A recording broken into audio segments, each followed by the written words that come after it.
நல்ல ஆழமா புரிஞ்சுக்குங்க.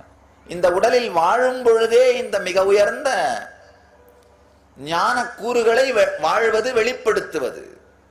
இறந்த பிறகு எங்கேயோ நாம போவோம், அங்க எல்லாமே சொர்க்கம் மாதிரி இருக்கும், பலாயிரக்கணக்கான வாழ்க்கையை ரசிக்கின்ற மயக்குகின்ற விஷயங்கள் இருக்கும். இந்த சொர்க்கம் மாதிரி அந்த மாதிரியான எந்த சத்தியமும் ஜீவன் முக்தி அல்ல. அந்த மாதிரியான எந்த சத்தியமும் ஒரு இறுதி உண்மை அல்ல. இறந்த உடனே எங்கேயோ போவார்கள். அவர்களுக்கு அவர்கள் செய்த காரியங்களுக்கு ஏற்றார் போல் நல்லது வரும், கெட்டது வரும். இது சரியா தவறா அப்படின்னு இந்த கருத்தை ஆராயவும் நான் விரும்பவில்லை. ஆனா இதை தாண்டிய ஒரு சத்தியம் உண்டு. அது என்னன்னா, வாழும் பொழுதே உடல் மூலமாக எல்லா மிக உயர்ந்த சத்தியங்களையும் நம்மால் வாழ முடியும், வெளிப்படுத்த முடியும்.